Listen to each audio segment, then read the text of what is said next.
बच्चों, अगर आपको करना है कुछ खास तो आ जाइए मी एंड मैथ्स के पास।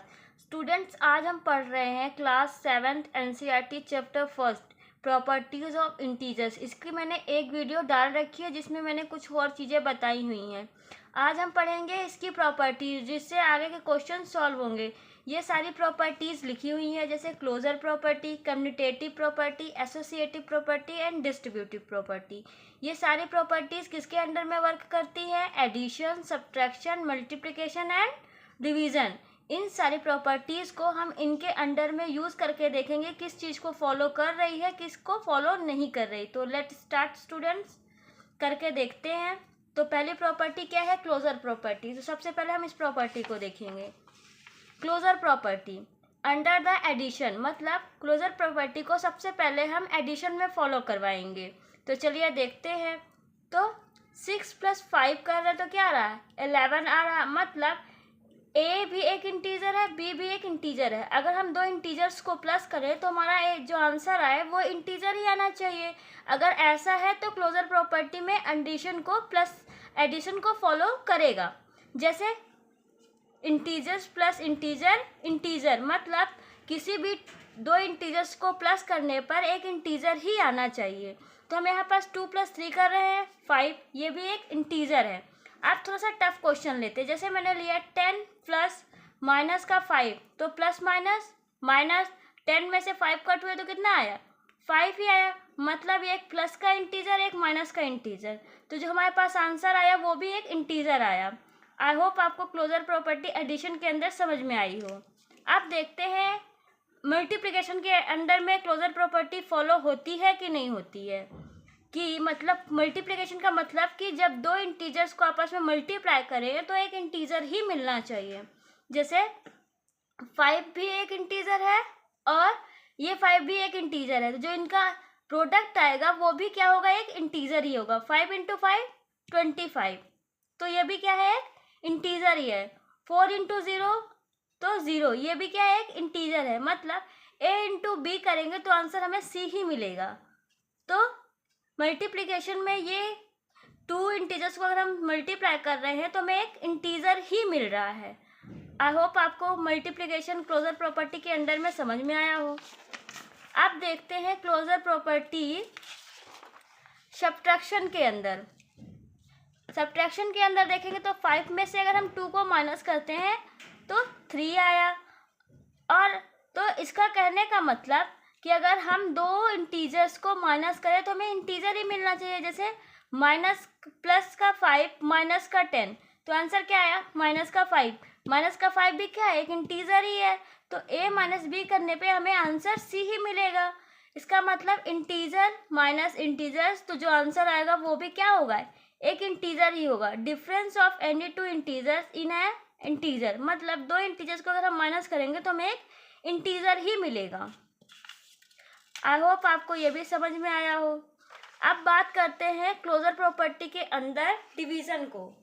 तो देखते हैं क्या आएगा। 7 में से 7 डिवाइड करेंगे तो 1 आ रहा है। 9 को 3 से डिवाइड करेंगे तो 3 आ रहा है, क्योंकि 3 3 9।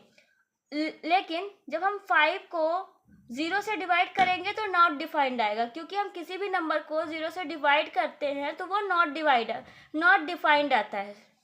अब हम 5 को जब 2 से डिवाइड करेंगे तो हमारा आंसर क्या आ जाएगा? 5/2, जो कि एक फ्रैक्शन वैल्यू है। तो ये इंटीजर नहीं है क्योंकि ये p/q के फॉर्म में आई है। तो मतलब डिवीजन क्लोजर प्रॉपर्टी के अंदर में फॉलो नहीं होता। Division of 2 integers is not always integers, मतलब दो इंटीजर्स को अगर हम डिवाइड करेंगे तो ज़रूरी नहीं है कि हर बार वो इंटीजर ही लाए। इसलिए यहाँ पास हम लिखेंगे a divide by b does not equal to c। मतलब a से जब b को डिवाइड करेंगे तो ज़रूरी नहीं है कि आंसर हमें c ही मिले। तो हम यहाँ क्या कहेंगे कि डिवीज़न में क्लोजर प्रॉपर्टी फॉलो नहीं करती है। चलिए इसकी समरी देखते हैं। तो एडिशन में फॉलो करती है इसलिए यस, मल्टीप्लिकेशन में फॉलो करती है इसलिए यस, सब्ट्रैक्शन में फॉलो करती है इसलिए यस, डिवीजन में फॉलो नहीं करती इसलिए नो। अब बात करते हैं कम्यूटेटिव प्रॉपर्टी। अंडर एडिशन अभी हमने पढ़ लिया क्लोजर प्रॉपर्टी, अब हम पढ़ेंगे कम्यूटेटिव प्रॉपर्टी अंडर एडिशन।